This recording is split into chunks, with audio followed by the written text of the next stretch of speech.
31 octobre 2019, chers internautes de Guérit TV Monde, c'est toujours un plaisir renouvelé pour moi de vous présenter la trottinette sur Guérit TV Monde.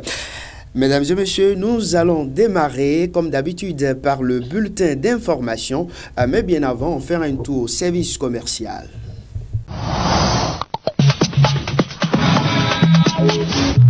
Un séminaire encore organisé nulle part ailleurs sur le coaching quantique en entreprise, le leadership, le développement personnel, la santé holistique et la médecine intégrative. C'est du 9 au 10 novembre 2019 à partir de 9h au Bénin Royal Hotel à Cotonou. Orateur, le docteur Honoré Faton. Contacts WhatsApp 97 61 40 88.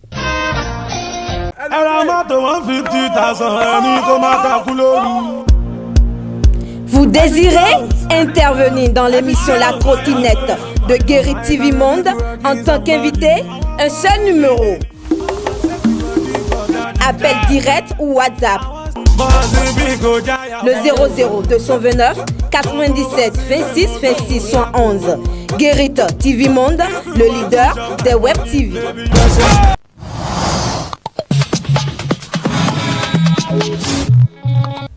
Malène Zomarou est déjà sur ce plateau. Malène Zomarou, bonsoir. Bonsoir, Chamdine Badarou. Vous êtes déjà là pour nous présenter le bulletin d'information. Merci. Fidèles internautes de Guérit TV Monde, bonsoir. On démarre ce bulletin d'information par l'actualité. La question de la révision de la Constitution anime toujours les débats. Nous avons tendu notre micro à un acteur politique qui en parle. On l'écoute. Moi, je ne peux que remercier d'abord le chef de l'État par rapport à tout ce qu'il fait par rapport au PAG. Et au niveau des députés, ils sont nos aînés. C'est eux qu'on a envoyés là-bas. Et ils sont nos représentants au niveau du Parlement. Et ils ne sont pas là au hasard. Et on ne peut pas parler à leur place. C'est à eux de réfléchir et de voir ce qui est bon et décider. S'ils sont là et ils décident de quelque chose, nous, on ne peut pas parler de contraire. Donc, ce qui va avancer le pays, c'est de ça pour qu'ils sont là-bas. Ce sont nos aînés et ils sont bien réfléchis. Donc si c'est par rapport aux révisions de la Constitution, moi je ne peux pas refuser parce qu'on ne sait pas dans quel sens on veut réviser. Donc, et les députés ne sont pas des illettrés, ils sont tous des intellectuels. On n'a qu'à laisser les faire et on est là pour apprécier. Le directeur général du Fonds des Arts et de la Culture a reçu hier mercredi plusieurs délégations en audience. Toujours dans la même journée, il s'est rendu au CNHU pour prêter assistance à l'artiste Claudette Adogblé. On fait le point. Ce mercredi 30 octobre 2019 était une journée bien chargée pour le directeur du Fonds des Arts et de la Culture. Gilbert Déou-Malais a donc démarré sa journée par une série d'audiences à son cabinet. Nous sommes arrivés dans le cadre de la préparation et de l'organisation de Gréfoué 2019. Parce que l'édition de 2019 va être une édition spéciale. Nous allons célébrer les 123 ans de Gréfoué qui a démarré en 1896. Nous allons célébrer les 110 ans de la consécration de notre cathédrale de l'Immaculée Conception et nous allons également célébrer les 30 ans de la consécration de notre cathédrale en tant que basilique mineure au niveau de l'Afrique. Donc vous comprenez que nous ne pouvons pas organiser une telle manifestation qui a de nombreux volets et de nombreuses dimensions culturelles sans venir à la direction du Fonds des Arts et de la Culture. À cause de toute cette dimension culturelle, nous sommes venus voir le premier responsable du Fonds des Arts et de la Culture et nous avons échangé avec lui. Nous avons été vraiment sidérés par ce qui a été dit. Et nous pensons que ça nous a réconfortés, ça nous a ragaillardis et ça nous a mis du baume au cœur. Nous partons vraiment avec suffisamment de détermination, suffisamment d'engagement pour bien organiser l'édition de 2019 avec les 3 événements en... Vous savez que dans la vision du gouvernement, il est question de ressusciter toutes nos valeurs endogènes et une communauté comme celle de Ouida de Gréfoué qui décide donc de donner encore du sang neuf à ce qu'ils avaient, ce qui les différencie d'avec les autres. Ça rentre parfaitement dans la vision du gouvernement. Et vous savez que le Fonds des Arts et de la Culture est la structure qui accompagne ce genre d'initiative parce que ça fait partie donc de nos festivals identitaires. Comme je le dis souvent, Ouida Glekoé, c'est une commune cosmopolite où on retrouve toutes les communautés, donc toutes les civilisations et toutes les cultures. J'ai reçu la délégation donc, du comité préparatoire, nous avons échangé, nous avons retenu donc de préparer ensemble la réussite de cet événement. Après ces échanges au cabinet, le DGFAC, Gilbert Déoumalé, s'est rendu au CNHU pour prêter assistance à l'artiste Claudette Adogblé. Sur son lit d'hospitalisation, elle a remercié les responsables du Fonds des Arts et de la Culture. Ne sois pas surprise de la délégation. Hier, je réfléchissais par rapport à ton état. Et toi-même, tu sais bien que les associations, les cotisations ne sortent pas comme ça. J'ai réfléchi, j'ai lancé d'abord une cotisation sur les forums. Tu vas remarquer qu'on t'a retiré. Mais je me suis dit, ça ne pourra pas aller. Je n'ai jamais écrit une bosse avec le directeur. Mais hier, le truc m'est venu à l'idée. Écris au directeur, c'est ton directeur quand même. On va voir s'il va répondre. Et ce qui m'a émerveillé dans ce qui se passe aujourd'hui, tu m'as envoyé les images, mais tu me dis, mais président, ne publie pas l'image, ne montre les images à personne. Je ne veux pas faire comme les artistes qui tombent malades et qui se mettent sur les réseaux sociaux et qui publient les images qui commencent par Mehdi, le directeur, Mehdi, le chef de l'État, Mehdi, le ministre de la Culture. Tu n'as pas fait ça. Mais ce qui m'a dépassé, c'est que j'ai écrit au directeur à 21h08. À 21h03, il me répond, ok, descends au fond ce matin à 9h. Non, il n'a même pas précisé l'heure. Descends au fond ce matin très tôt. J'ai démarré de Boycon. J'ai essayé d'écrire. Monsieur le directeur, je viens de démarrer. Je suis permissionnaire, j'ai démarré. J'étais déjà devenu, non. Qu'est-ce que tu fais encore en route en ce moment-là? Il s'agit d'une santé. Je suis venu. Je t'assure que tout était déjà fin prêt avant que je ne sois là.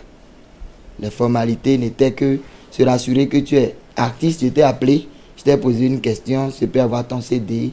Je peux avoir, si j'ai été obligé de balancer, ton son. Mais le directeur nous a surpris.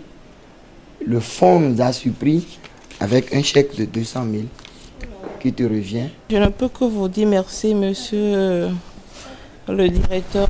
Merci pour votre aide et pour le bon cœur surtout. Et je vais remercier aussi mon président départemental, Seth Claudel. Merci vraiment. Merci à toute l'équipe présente. Tout ce que je peux dire. Et n'oubliez pas de prier pour moi parce que j'ai envie de remarcher comme avant. C'est ça. Prompt rétablissement à Claudette Adogblé. Le dernier élément de ce bulletin d'information en ce 21e siècle, la modernité impacte considérablement et ce, jusque dans le monde des artisans. Ainsi, la vitrerie entend séparer de la menuiserie en bois, connaît de véritables essors et semble même ravir la vedette à la menuiserie en bois. Suivez cet élément pour en savoir plus. L'ère de la vitrerie est en plein essor et les activités des menuisiers auparavant se fait maintenant par la vitrerie de manière très moderne et soignée. Avant là, on fait tout en menuiserie. Maintenant là, on a fait des recherches, on commence par faire en aluminium. Mais on n'a pas empêché des menuisiers de faire leur travail. Oui, chez nous là, on n'a pas de sécurité. Nous là, on prend les mesures, on coupe les mesures, au moins, ça ne dure pas du temps quoi. Vous voyez, donc au moins dans une heure de temps là, on peut fabriquer un porte et poser en même temps. Pour les fenêtres aussi c'est comme ça. Ça ne dure pas du tout. C'est plus rapide plus que les menuisiers. Il y a aussi qui désignent à les travaux là, pour me faire, on a besoin d'aluminium. On n'est pas empêché aux menuisiers de ne pas faire les travaux. Travailleurs de menuiserie aluminium, oui, ça paye bien aussi. Un métier très sollicité pour un ameublement très modernisé. Shamsdine Badarou, c'est la fin de ce bulletin d'information pour le compte de ce jeudi 31 octobre 2019. Merci à vous. Marlène Zomaron pour la présentation de ce bulletin d'information. Nous allons retrouver à présent le commentaire de la rédaction. Le commentaire de la rédaction est signé Mathieu Midegoui et ce commentaire est relatif à la nomination d'une dame de fer. Elle répond au nom de Alimatou Badarou. Elle est désormais la directrice générale de la CNCB. Voilà. Je vous invite plutôt à suivre cet élément de Mathieu Midegoui. Et juste après, l'équipe de votre forum de discussion va s'installer. À très vite.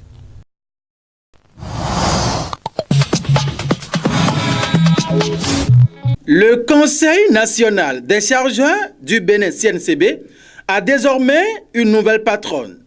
Son nom est El Hadja Alimatou Badarou. Mais qui est vraiment cette femme nommée à la faveur du Conseil des ministres en sa session de ce mercredi 30 octobre 2019. Ancienne élève du Collège d'enseignement général de Bégamé et du Collège Notre-Dame de Cotonou, El Hadja Alimatou Badarou a étudié l'audit et les finances à l'Institut international de management et à l'ENACO. Première suppléante sur la liste du bloc républicain au niveau de la 15e circonscription électorale, ancienne basketteuse et actuellement présidente de l'Association des anciennes basketteuses de la ville de Cotonou. Elle est une personnalité politique très engagée aux côtés du chef de l'État, son Excellence Patrice Talon. Ancienne employée de banque, El Hadja Alimatou Badarou semble avoir le profil qu'il faut pour conforter la position de cette structure très stratégique dans l'économie béninoise. En attendant de poursuivre ses activités politiques à la base, elle a été sollicitée par le chef de l'État pour faire valoir ses compétences à la tête du CNCB. Alimatou Badarou vient ainsi remplacer Bruno Kagny, qui a fait près de 2 ans à la tête de cette structure. Et Guérite TV Monde lui adresse ses sincères félicitations et lui souhaite bon vent pour sa nouvelle fonction.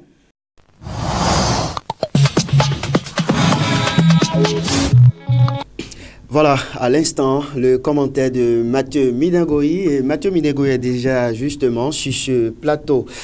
Mathieu Midegoui, Alimatou Badarou, elle est désormais la directrice générale de la CNCB. Oui, vous l'avez bien dit et le commentaire a retracé un peu les potentialités de cette dame qu'on ne présente plus dans l'arène politique ici au Bénin. El Hadja Alimatou Badarou, comme vous la connaissez déjà, c'est une brave dame, c'est une Amazone au niveau de la 15e circonscription électorale. Et faites un tour au marché d'Antokwa aujourd'hui, il faut être un nouveau venu pour ne pas reconnaître El Hadja Alimatou Badarou qui a fait parler d'elle surtout en période. C'est quoi, c'est une vendeuse au marché d'Antokwa? Ne doute pas, je vais en arriver, ne soyez pas pressés, Chamzine Badarou. Je veux tout simplement vous dire que c'est une dame qui a fait parler d'elle, surtout en période des campagnes électorales pour les législatives du 28 avril dernier. Quand je dis que il faut être un nouveau venu pour ne pas la connaître au marché d'Antokwa, c'est qu'elle s'est ralliée à sa cause la jeunesse, elle s'est ralliée à sa cause les bonnes dames, elle s'est ralliée à sa cause en général toute la population.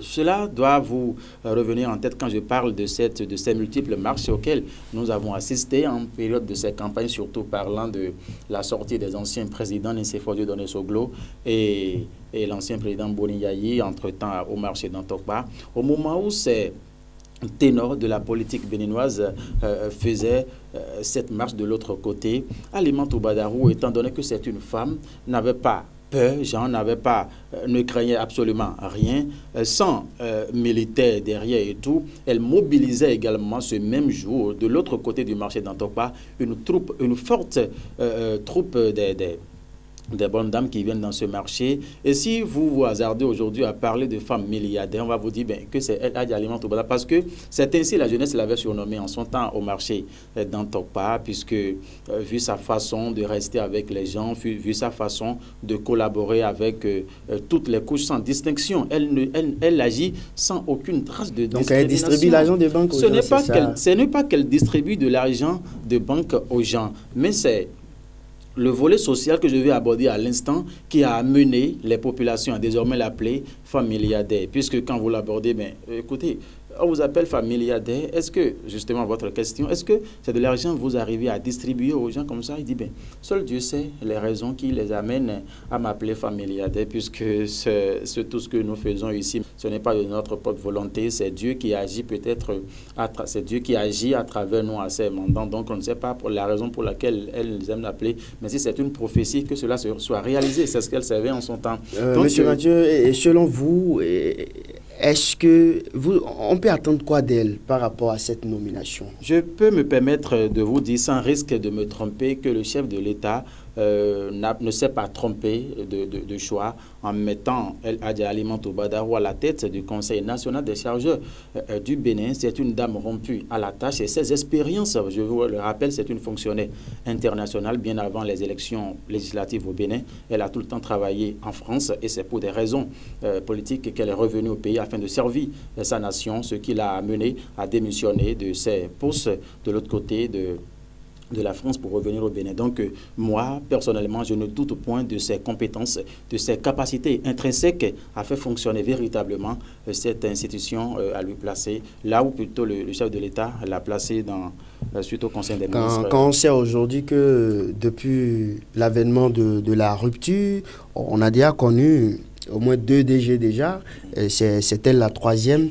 L'actuelle directrice de la CNCB, ça fait la 3e responsable à la tête de l'institution. Vous ne voyez pas peut-être qu'il y a un souci à ce niveau-là? Oui, et c'est justement dans la quête permanente de résoudre le souci qu'il peut avoir que le chef de l'État ne s'est pas lassé de toujours changer des personnes à la tête de cette institution. Vous savez bien, quand on parle du Conseil national des chargeurs du Bénin, ce n'est pas une petite maison, vous-même savez. Donc il faut, ce n'est pas que ceux-là qui ont pris par là n'ont pas des compétences nécessaires pour faire le job, mais non. Mais il aurait déjà passé au tamis de la raison, je peux bien parler du chef de l'État, il aurait déjà passé au tamis de la raison les profits de cette dame qu'on ne présente plus, je vous l'avais dit à l'instant, avant de la placer à ce niveau. Donc je ne vois pas de doute, je ne vois pas d'inquiétude. Moi, pour moi, c'est qu'elle répond aux normes et peut merveilleusement bien assurer ses nouvelles fonctions qui sont désormais les siennes. Donc, du boulot attend donc Alimatu Badarou au niveau de la CNCB. Du boulot l'attend, puisque vous l'avez dit à l'instant, si à l'ère du nouveau départ, elle est... On a connu 2 DG déjà, Beno Kanyi et l'autre qui a été incarcéré, Antoine Dayori. Antoine Dayori, justement. Donc, elle doit aussi s'inspirer du passé de comment la maison là est restée et tout, avant son avènement plutôt, afin de savoir les dispositions qu'il faut prendre pour que les attentes du chef de l'État soient compris. Parce que le chef de l'État, lui, il veut nécessairement un résultat. Raison pour laquelle il voit, en tout cas dans le lot, ceux-là qu'il peut placer pour avoir le résultat escompté. Donc, Alimatu Badarou aujourd'hui doit s'inspirer de ce passé. Qu'est-ce qui n'avait pas marché? Qu'est-ce qui a fait partie le premier? Qu'est-ce qui a fait partie le deuxième? Qu'est-ce qu'il faut corriger? Qu'est-ce qu'il faut mettre en exergue comme excusez-moi un peu, qu'est-ce qu'il faut mettre en exergue comme potentialité aujourd'hui afin de ne pas décevoir le chef de l'État, à elle de prendre toutes les dispositions qu'il faut pour que les résultats escomptés par le chef de l'État soient donc atteints. Shamsine Badarou. Merci à vous, Mathieu Midegoyi. Restez avec nous. On va vous retrouver tout de suite également, juste après la publicité, pour la présentation du contenu du quotidien Matin Libre, le seul journal béninois immédiatement disponible dans les kiosques à Cotonou et à Parakou dès cette tout de suite, on fait un tour au service commercial.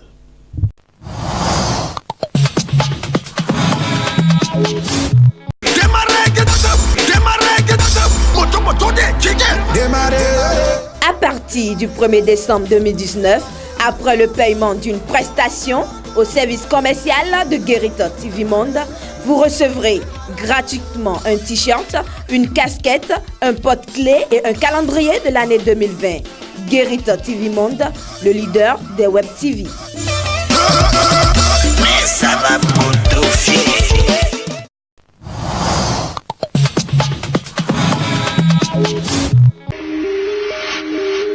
Pour immortaliser vos moments de joie, anniversaire, mariage, baptême, etc., plus de soucis à vous faire. Contactez simplement le service commercial de votre web TV qui vous propose des coûts très abordables. Contact et WhatsApp Bénin 00229 97 26 26 71. Vous êtes au Togo. Puis à noter le 00228 93 95 81 05. Et pour vous qui êtes en Côte d'Ivoire, le numéro à contacter est le 00225 65 30 57 50. Guérit TV Monde, le leader des Web TV.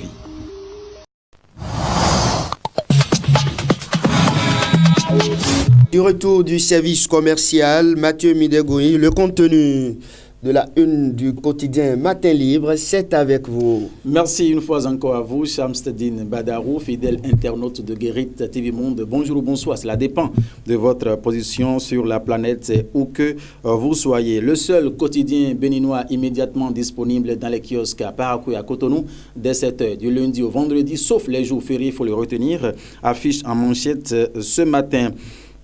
Certification à la norme ISO. La DGI enclenche le processus. Dans les colonnes de ce journal, on peut lire la Direction générale des impôts, DGI, en abrégé à travers cette direction et services centraux, n'entend ménager aucun effort pour sa certification à la norme ISO. Pour y arriver, les sommités de cette direction ont tenu lundi 28 octobre 2019 à Cotonou une séance de cadrage avec le cabinet à même de l'amener à atteindre ses objectifs, nous apprend Matin Libre. Autre titre qui fait la une de ce journal ce jeudi matin, nul ne peut faire plus que 2 mandats dans sa vie. La Constitution qui coince Yayi en page 2, il faut lire. Peu à peu, les langues se délient. Les nouvelles dispositions devant figurer dans le projet de loi portant révision de la Constitution du 11 décembre 1990 sortent de la bouche de ceux à qui la mission a été confiée. On savait, selon Matin Libre, que l'ancien président était devenu une sorte de hantise pour le gouvernement de la rupture. De plus en plus, on en a la certitude. Même dans sa marche forcée pour la révision de la Constitution, le gouvernement du nouveau départ ne peut s'empêcher de penser au profit que pourrait en tirer Boni et Yayi. C'est donc une nouvelle disposition qui va remplacer nul ne peut faire plus de 2 mandats simplement. C'est la précision de trop, nous informe Matin Libre. Le journal continue, dit en 1990, des voix s'étaient déjà levées contre la limitation de l'âge des présidentiables à 70 ans. C'était déjà une forme d'exclusion qui visait essentiellement les anciens présidents Hubert Koutoukou Maga, Justin Tométien Roma Degbe et Zissou. 29 ans après, on trouve toujours qu'il faut tailler la Constitution sur mesure. D'autres détails par rapport à ce titre sont toujours à lire à la page 2. Allons maintenant sur un autre titre du journal Matin Libre ce matin. Réforme et nomination à la société distributrice d'énergie. Les abonnés SB2E désormais au paradis, nous apprend Matin Libre. Les détails sur cette information sont à lire à la page 2 du journal. Top École 6e édition. MTN Momo offre plusieurs kits scolaires aux enfants. La maison des jeunes de Diagang-Prévi à Porto Novo a servi de cadre ce mercredi 30 octobre 2019 à la remise de 350 kits scolaires aux enfants des conducteurs de Zémidian des départements de Louémé et du Plateau. C'est dans le cadre de la 6e édition de Top École, un événement organisé chaque année par la centrale des syndicats des conducteurs de taxi moto de Louémé et du Plateau, saisi Kotam OP pour apporter du soutien en fourniture scolaire et autres à leurs enfants. MTN Momo est le sponsor officiel de cette 6e édition, nous apprend ce journal Matin Libre. Shamsteddine Badarou, nous continuons toujours. Construction de 32 écoles à Cotonou. Isidore Yonlonfou lance les travaux. Les écoliers de la ville de Cotonou disposeront très bientôt de modules de classe flambant neufs. Cela grâce au maire Isidore Yonlonfou qui a procédé dans la matinée de ce mercredi 30 octobre 2019 à la remise officielle des sites pour la construction de modules de classe des 32 écoles primaires et maternelles de la ville. C'était au cours d'une cérémonie qui s'est tenue dans la salle du conseil municipal de l'hôtel de ville. Finissons à présent par l'oreillette du quotidien Matin Libre pour lire prestations sociales dans les agences régionales. La CNSS veut payer par virement bancaire. Les détails sont à retrouver à la page 10 du seul quotidien béninois, faut-il le rappeler, immédiatement disponible dans les kiosques à Parakou et à Cotonou du lundi au vendredi dès 7h. Mesdames et messieurs, Shamsine Badarou, ainsi se résume le contenu du journal Matin Libre pour le compte de sa dernière livraison du mois d'octobre 2019. À vous le plateau. Merci à vous, Mathieu Midingoyi. Merci une fois encore à vous, vous qui nous regardez à la maison. Merci également à toute l'équipe de préparation et de réalisation. Ce sera donc tout pour ce numéro de votre émission La Trottinette pour le compte de ce vendredi, le dernier numéro de la semaine d'ailleurs. Bonne fête à toutes et à tous et on se dit à lundi prochain si Dieu le veut.